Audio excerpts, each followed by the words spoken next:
가리갈라라스 가리갈라라스.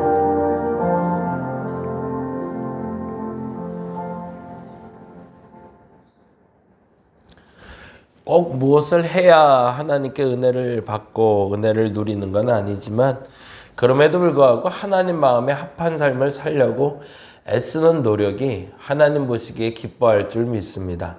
무엇을 알아서 이렇게 해서 뭔가를 얻으려고, 그래서 그렇게 살아가는 게 아니라 그냥 하나님 마음이 고파서, 하나님 사랑받고 싶어서, 하나님의 인정받고 싶어서 나름대로 열심히 살아가는 모습, 만일에 그 모습이 하나님께 들킨다면 그에 합한 것을 우리에게 보답하여 주옵소서. 살아가다 보면 내 욕심대로 살아갈 때도 있지만, 때때로 하나님 당신을 기쁘게 하기 위해서 살아갈 때가 있음을 기억하여 주옵소서. 그렇게 살기 원합니다. 그렇게 살아야 행복한 거 알기에 더 많이 하나님 뜻대로 살기 원하오니, 오늘도 내 욕심 조금 내려놓고 하나님 사랑받기 위해서 한 걸음 더 분주하게 살아보게 하여 주시옵소서. 감사합니다. 고마우신 예수님 이름으로 기도드렸습니다. 아멘, 아멘. 요한복음 14장 말씀 보고 있고요. 15절부터 31절 말씀 보는 날인데, 25절부터 좀 볼까요? 25절부터 31절까지만 읽도록 합니다. 14장 15절에서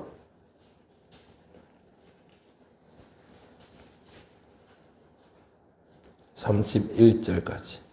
25절부터 31절까지 같이 한 목소리 천천히 읽겠습니다. 내가 아직 너희와 함께 있어서 이 말을 너희에게 하였거니와 보혜사 곧 아버지께서 내 이름으로 보내실 성령, 그가 너희에게 모든 것을 가르치고 내가 너희에게 말한 모든 것을 생각나게 하리라. 평안을 너희에게 끼치노니 곧 나의 평안을 너희에게 주노라. 내가 너희에게 주는 것은 세상이 주는 것과 같지 아니하니라. 너희는 마음에 근심하지도 말고 두려워하지도 말라. 내가 갔다가 너희에게로 온다 하는 말을 너희가 들었나니 나를 사랑하였더라면 내가 아버지께로 감을 기뻐하였으리라. 아버지는 나보다 크심이라. 이제 일이 일어나기 전에 너희에게 말한 것은 일이 일어날 때에 너희로 믿게 하려 함이라. 이후에는 내가 너희와 말을 많이 하지 아니하리니 이 세상의 임금이 오겠음이라. 그러나 그는 내게 관계할 것이 없으니 오직 내가 아버지를 사랑한 것과 아버지께서 명하신 대로 행하는 것을 세상이 알게 하려 함이로라. 일어나라, 여기를 떠나자 하시니라. 아멘, 아멘. 지난주 얘기에 예수님을 믿어야 되는 이유, 그리고 예수님이 제자들의 지금 상황을 본다고 그랬어요. 그 성경을 볼 때 성경 속의 상황을 보면서 그 다음 얘기를 풀어가는 것과 성경 상황을 이해하지 않고 그냥 설교만 듣고 풀어가는 건 완전히 달라요. 그 설교를 들으실 때는 마찬가지인데요. 많은 목사님들의 설교가 좋아요. 웬만하면 다 좋아요. 좀 어그러지게 잘못 설교하시는 분들도 있지만, 근데 어떤 분들의 설교는 좋고 어떤 분들의 설교는 나쁘다라고 우리가 평가할 때 사실은 귀로만 들을 때가 참 많아요. 근데 그러지 않으셨으면 좋겠다는 바람에서 이 말부터 좀 시작했으면 좋겠어요. 목사님도, 그리고 그 설교를 하는 그 목사님과 그 교회가 속한 상황이 다르다는 걸 인정하고 우리 같이 설교를 듣고 은혜 받았으면 좋겠습니다. 모든 목사님의 설교가 다 좋지는 않죠. 어떤 목사님의 설교는 귀에 쏙쏙 들어오기도 하고, 어떤 목사님은 유명하다고 그러는데, 아무 세상에 알아준다고 그러는데 영 귀에 안 들어올 때가 있어요. 왜 그럴까?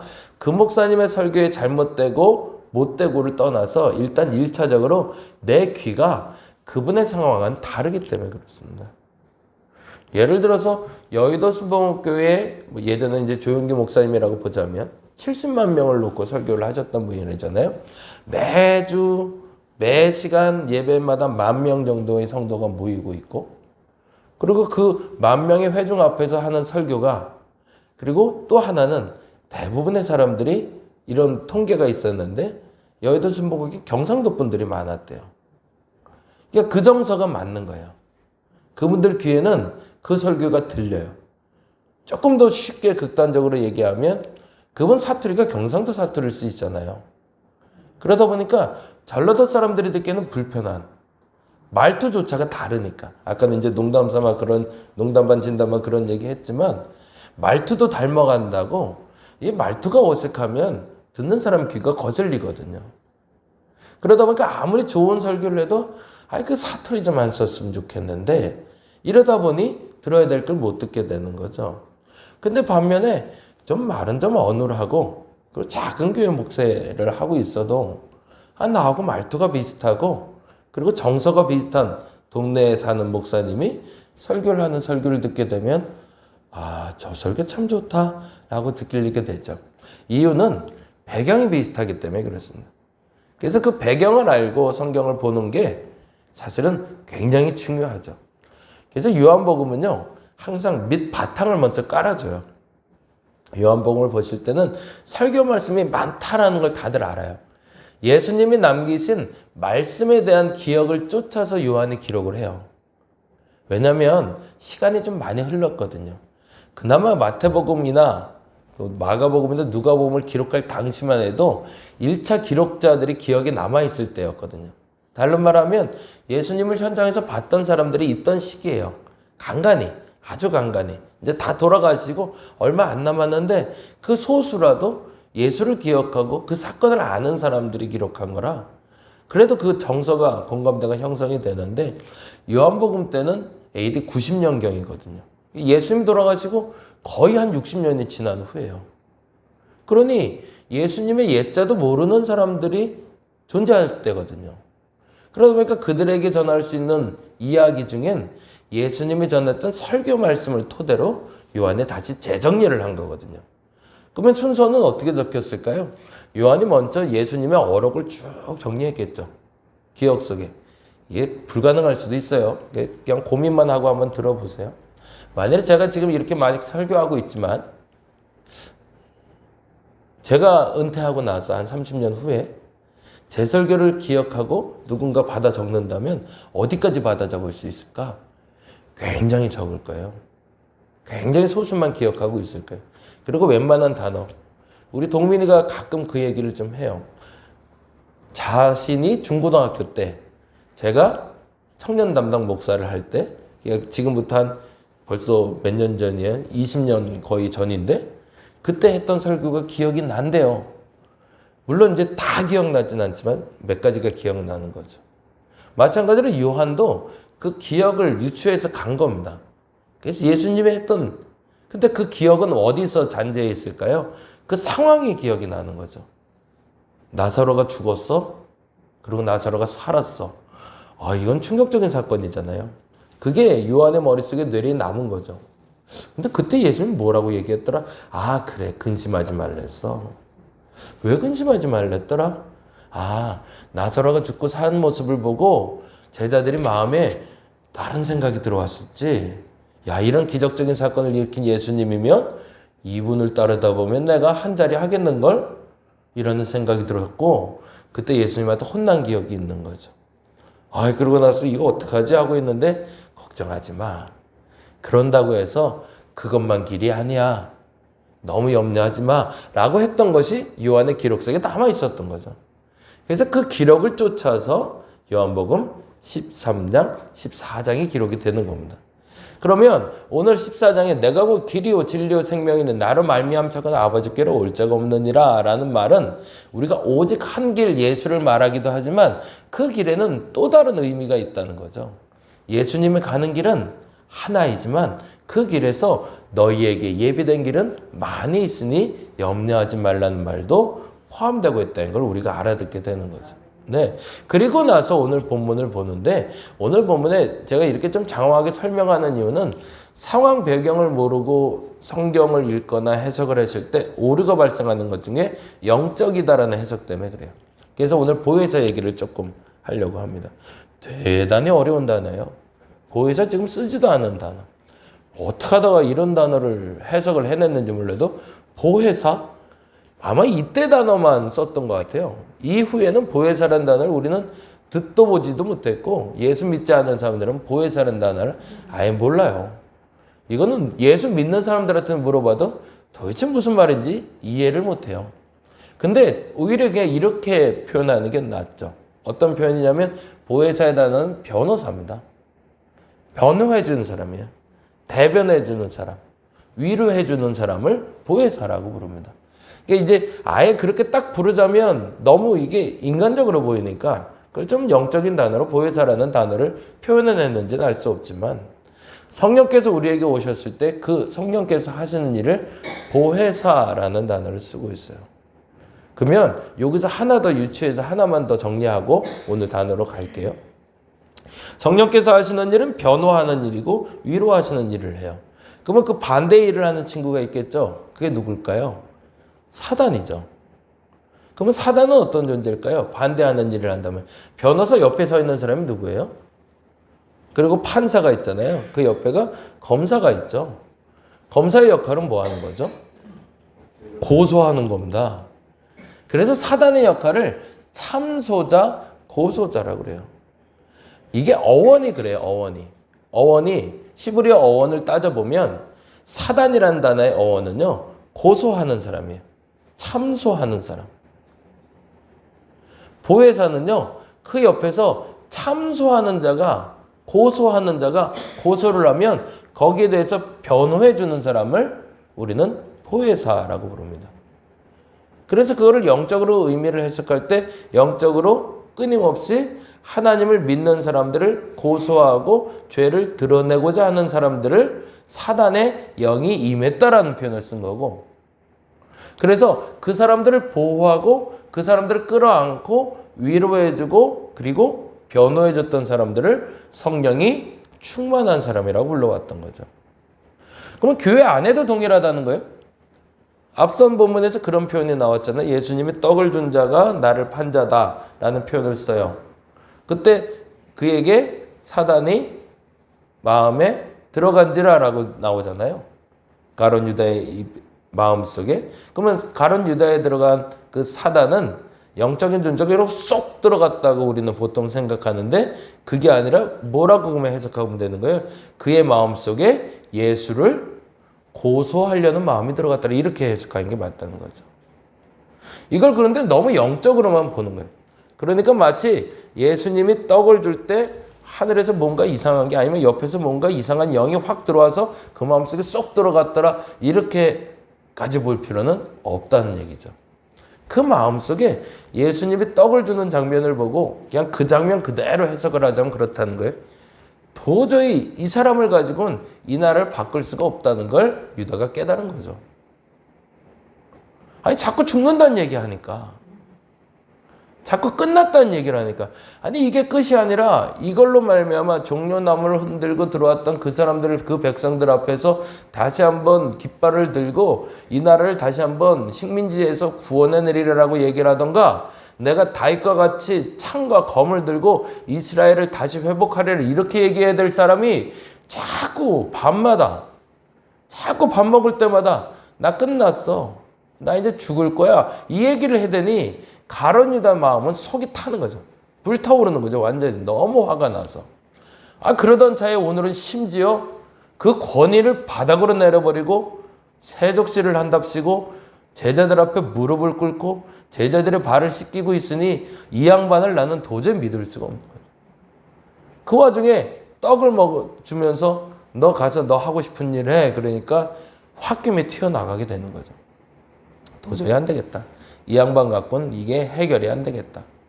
그래서 그 마음에 사단의 영이 들어왔더라라는 표현을 씁니다. 그리고 그 모든 상황이 정리가 된 후에 예수께서는 제자들을 앉혀놓고 그 얘기를 하신 거죠. 그럼에도 불구하고 너희 마음속엔 뭐가 있어야 된다?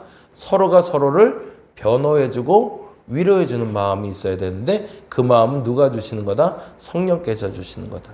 그래서 성령의 역할이 보혜사인 거지. 성령 자체가 어떤 진짜 하늘에서 뭐가 뚝 떨어져서 나와서 어느 날 갑자기 나를 위로자 삼으시고 이렇게 되는 게 아니라는 얘기입니다. 그러면 이 성령의 충만한 자가 되는 이 방법이 뭘까가 사실은 오늘 본문에 나와요. 그래서 그 얘기까지만 하고 마무리하면 좋겠다 싶습니다. 그냥 너무 그 교회를 다니기 때문에 영적인 걸 무시할 수는 없지만 너무 영적인 단어로만 해석하실 필요는 없다라는 얘기를 드리는 거예요. 요거 하나만 더 얘기하고 가면, 그러니까 교회 안에서도 사단짓 한다고 그러죠. 마귀짓 한다고 그러죠. 마귀짓 하는 사람이 있는 거고요. 그리고 성령에 충만한 사람이 있는 거예요. 그러면 마귀짓 한다니까 우리 그러면 이렇게 정리하면 돼요. 뭐라고 정리하면 되는 거죠? 세상 쫓아다니면서 남의 죄만 드러내는 사람들. 쟤는 맨날 뭐가 하면 사고만 쳐. 어디 가면 말만 하고 다니면 그 말 때문에 사람들 상처만 줘. 이렇게 말하고 다니는 사람들. 뒷말하는 사람들. 그건 사단의 영이죠. 말 그대로 고소하는 영이니까.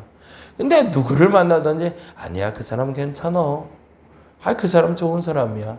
내가 보니까 그 사람 착하기만 하던걸.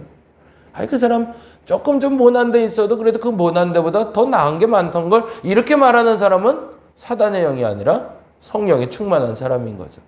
말투만 봐도 알 수가 있겠죠. 은연중에 그게 나타나는 거죠.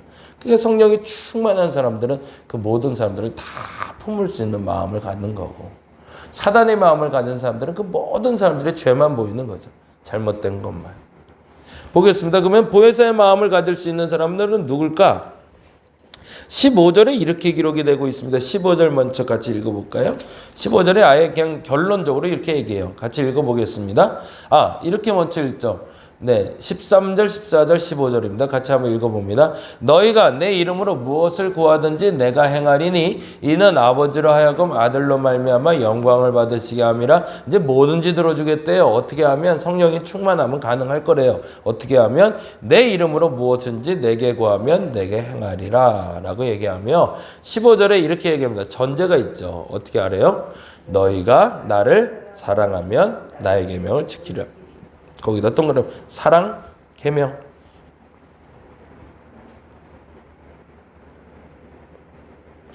보혜사가 나와 함께 하실 수 있는 방법이 있다는 겁니다. 하나님을 사랑하는 거예요. 그게 시작이라는 거예요. 어떻게 하나님을 사랑하지 않고 남들을 위로할 수 있냐는 거예요. 어떻게 하나님을 사랑하지 않고 남들을 변호해 줄 수 있냐는 거죠. 하나님을 사랑하는 사람이 위로해주고 보호해주고 그리고 변호해 줄 수 있는 거죠. 근데 하나님을 사랑하지 않으면 어떤 일이 벌어질까요? 남의 죄만 자꾸 보인다는 거죠. 또 하나, 나를 사랑하면 그것이 자연스럽게 어떻게 된대요? 나의 계명을 지키는 게 된대요. 하나님의 말씀을 지켜야겠다라고 억지로 생각하지 않아도 어떤 일이 벌어진다는 거예요? 그렇게 살게 될 거라는 거죠. 하나님을 사랑하면. 사랑하면 뭘 해야 될지가 알게 돼요. 사랑하면 뭘 도와줘야 될지를 알게 돼요. 어저께 집에 들어가려고 그러는데 집사람이 오랜만에 무슨 마음인지 김장을 또 하시겠다고 그 밤에 또 뭘 또 사오라고 그래서 그래서 밤에 마트를 가서 사오는데 이게 아빠 마음인 것 같아요. 그러니까 우리 안사람의 심부름을 하러 마트를 갔는데 마트를 갔더니 물건이 자꾸 보이는 게 있는 거죠. 누구 거를 사고 싶을까요? 애들 걸 자꾸 잡으신 거예요. 맨날 들어가면 꼭 혼나요. 집사람한테. 이거 왜 또 사왔냐고 혼나는 것들이 있어요. 근데 그걸 꼭 마트 가면 꼭 하나씩을 집어 갖고 와요. 아주 작은 건데 우리 작은 애는 바나나 우유 좋아하거든요. 아니 마트 가면 뭘 사도 그래. 뭘 사도 그건 꼭 하나 꼭 사갖고 오고 싶어요. 그리고 옛날에 여기 계신 분들은 기억나는데 커피 우유 그 삼각형으로 된 거 기억나세요? 그게 왜 이렇게 맛있어요? 근데 그걸 또 우리 큰애가 또 좋아하거든요. 그러니까 마트를 가면 어제는 소쿠리 하나를 사오라고 해서 소쿠리를 사러 간 건데 소쿠리는 뒷전이죠. 왜 자꾸 보일까요? 그 수많은 물건 중에 왜 자꾸 그게 자꾸 들어올까요? 아이들을 사랑하기 때문이거든요. 그냥 걔네들한테 그러면 또 들어가면 또 혼나는 거 아는데 그 냉장고에 맨날 그거 쳐놓고 그거 맨날 사오냐라고 하는데 근데 그게 애들 그거 하나씩 꺼내 먹는 모습이 너무 이쁘니까 그것 때문에 사가게 되는 거잖아요. 위에 사람이 아래 사람을 사랑할 때도 보여요. 근데 거꾸로 밑에 사람이 위에 사람을 존경하고 사랑하게 되면 윗분이 뭐가 필요한지가 보여요. 뭘 해줘야 좋아하실까 보인다는 거죠. 사랑의 마음이 있으면 어떤 계명을 적어놓고 지켜야지라고 적어놓고 하지 않아도 지키게 되더라는 겁니다. 그러면 어떻게 한다? 성령께서 내 안에 오셔서 나를 변호해 주실 거라는 거예요. 그게 그런 사람 아니야 라고. 그리고 그 사람을 보호해 주실 거라는 거죠. 왜? 그가 나를 사랑하시고 나도 그를 사랑해서 그의 계명을 지키고 있으니까. 이건 선순환인 거죠. 이게 뭐 법 공부하듯이 하나님의 율법을 쫙 365개, 613개 적어놓고 외워서 지키려고 하지 말고, 법은 원래 그렇게 지키는 게 아니라 네 마음에 진짜 하나님을 사랑하는 마음이 있으면 그 법은 어떻게 지켜진다는 거예요? 자연스럽게 지켜진다는 거죠. 그래서 사실은 오늘 본문에서 그 얘기를 반복해요. 15절에 그렇게 썼죠? 21절 볼까요? 21절 같이 한번 읽어봅니다. 나의 계명을 지키는 자라야 나를 사랑하는 자니 나를 사랑하는 자는 내 아버지의 사랑을 받을. 그쵸? 나도 그를 사랑하여 그에게 나를 나타내라. 그쵸? 사랑하면 계명을 지키게 된대요. 그리고 또 이렇게 나오네. 23절 24절 예수께서 대답하여 이르시되 때 사람이 나를 사랑하면 내 말을 지키리니 돼 있잖아요. 그쵸? 31절 보죠. 31절 마무리를 이렇게 하고 끝내시네요. 31절 오직 뭐래요? 내가 아버지를 사랑하는 것과 내 아버지께서 명하신 대로 행하는 것을 세상이 알게 하려 함이로라. 그렇게 내가 먼저 본을 보였다라고 얘기하는 거죠. 오늘은 그렇게 기도했으면 좋겠습니다. 진짜 하나님을 사랑하게 해달라고. 어떻게든 하나님의 법을 지켜야지 의무로 이렇게 지키지 마시고 오늘은 하나님을 사랑해서 좀 그게 보이게 해달라고. 그래서 그 일을 할 수 있는 사람이 내가 되게 해달라고. 그래서 그 일을 통해서 하나님의 영광도 돌리고 그 기쁨도 누릴 수 있는 저와 여러분 되시기를 간절히 바랍니다. 기도하겠습니다. 사랑하면 보입니다. 사랑하면 눈에 밟혀서 자꾸 뭔가를 해주고 싶습니다. 근데 사랑하지 않으면 아무리 가르쳐줘도 안 보입니다. 사랑이 없기 때문입니다. 내가 먼저 하나님 사랑하게 하시고 그 계명 지킬 수 있는 자가 되게 하여 주옵소서. 그래서 보혜사 그분께서 나를 지키시고 위로하심도 경험하게 하여 주시옵소서. 감사합니다. 고마우신 예수님 이름으로 기도드렸습니다. 다 같이 기도하고 돌아가겠습니다. 맞습니다. 주님 사랑하게 하소서. 그 외에 다른 법이 없습니다.